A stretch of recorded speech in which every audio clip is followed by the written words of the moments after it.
and foreign policy reporter, Kimberly Dvorak. Kimberly, welcome to the show. Thank you. Kimberly, you've been following this whole mystery, if you will, behind the swapping of Bo Bergdahl for 5 Taliban high operatives. Let's start right there. There seems to be a growing narrative that one of the reasons which this swap occurred is because the Obama administration, President Obama himself, feels that this opens the door for an opportunity to create peace talks with the Taliban, to normalize relationships, for lack of a better word. Is that a narrative that you're beginning to hear? Yeah, that's definitely a narrative that's beginning to move forward on this. When you see that the president goes to visit the troops in Afghanistan, Karzai did not show up to meet with the president on that day, nor has he signed an agreement to leave troops behind. Now, that's been a sore spot in the Obama administration, and typically when Obama gets in a situation like this, as he has with Mr. Putin in Russia, he just wants to kind of, reach back. It's almost like he's throwing a shoe at Karzai on this, because Karzai has said, no, we do not want these guys back. Those are two separate issues. Yeah. Both important issues. One, the president believes treat the bad guys nicely and they'll treat you bad in return, kind of like the Iranian nuclear deal. Yeah.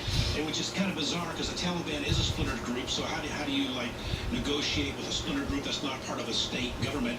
But the other issue is he's getting even with Karzai here. Yeah, he's getting that's what in essence he wants to do, because tell us why now. It's important. Yeah, why back in 2011 negotiations first began with the Taliban, and the whole deal was to get the Karzai government to work with the Taliban so they could unify the country, take control, and American troops could leave.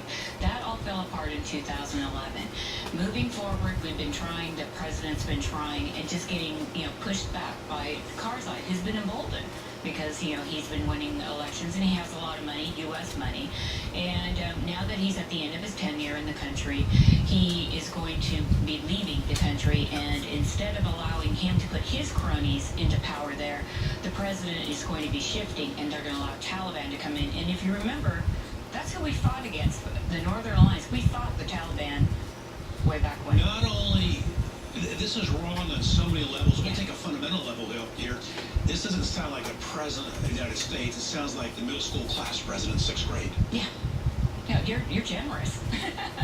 Absolutely. We see this time and time again. The president, I just don't know if he understands world politics and how you deal with the nuances with different presidents. But, Karzai, purely another dictatorial guy, and we know that he's corrupt and all that stuff. But, we've been at war in that country for the past 13 years now. We have soldiers that have died. We have many that are injured. We spent trillions of dollars, so to speak, and we have a lot of disabilities to treat. This is disgusting. It's disgusting. Kimberly Dvorak, before the show, you and I were talking about this topic. You got very emotional. I want our viewers to know about this and hear about this. You said you were talking to your contacts at the Pentagon, and they are fit to be tied. Fit to be tied. Sure, a lot of these guys were there in Afghanistan, especially if we're talking about the Bergdahl release. And, when they look at it, they tell me straight up, at best he's a deserter, at worst he's a traitor. And I think we've heard that narrative. They've also said, look, we don't want to leave him over there, but he needs to come back here and face the music, because we fought over there in horrific circumstances. These soldiers see things that none of us should ever see. Right. And they do so, as we see. So these guys are angry. They're sources in the Pentagon. They are very angry that we traded these 5 Taliban leaders who are intelligence operatives who are going to help in the fight to kill more Americans. They said they would rather die over there in Afghanistan than let these 5 prisoners go. I brought up the question a few days ago, why Qatar or Qatar, depends on what part of the world you're in. Qatar. Why Qatar? Why are they front and center in this negotiation?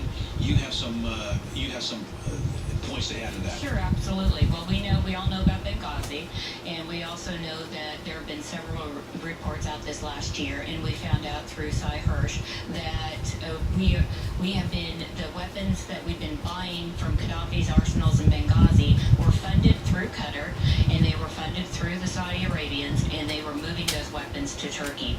So we know that Qatar's a power broker, and we also know that in April of 2014, just a few short weeks ago, John Kerry's State Department came out with a report saying that the Qataris were violating fundraising efforts. In fact, they're the leading fundraising country for Al-Qaeda and the Taliban, anywhere to from $1 to $3 billion, and that money's all going to Syria and all going to help the rebel fighters in Syria.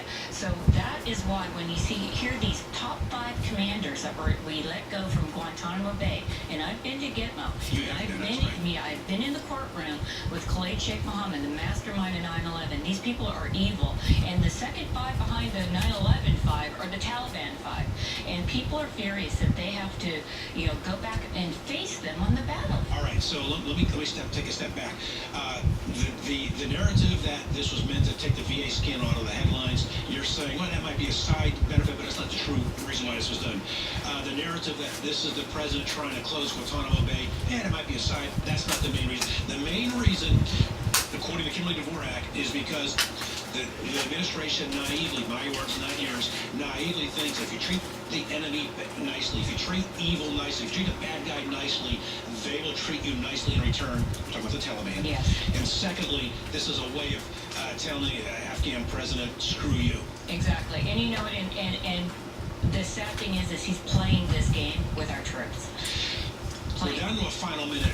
There's another story we just want to touch upon. You followed it closely. We're coming up on an anniversary of the mysterious death of a journalist, a story that we brought you on a year ago to talk about. Some people are saying it might tie into this. Talk about that. Yeah, well, as we found out this week, Michael Hastings did write a story about Bergdahl. Michael Hastings was doing a report for the Rolling Stone. Rolling Stone magazine, and he's the reporter who brought down Stanley McChrystal. So that's how he ties into this, and he spent a lot of time over there. But there's been rumors going about that, he died because of this story. Now, I have not seen evidence of it. It does not mean that it's not out there. I just have not seen that. So, he spent a number of years covering the war over in the Middle East. So stay tuned. We are looking into that, but you can tell by reading his reports that he was very impassioned about the Middle East wars. He lost his fiancée over there. And again, for viewers' sake who may not recall Hastings, he died in a one-car collision. Yeah, and it still hasn't been closed. The story or the police report still hasn't been closed, so it's still ongoing investigation. A year out, yes, that was in absolutely. Los Angeles. Kimberly Dvorak, very good stuff.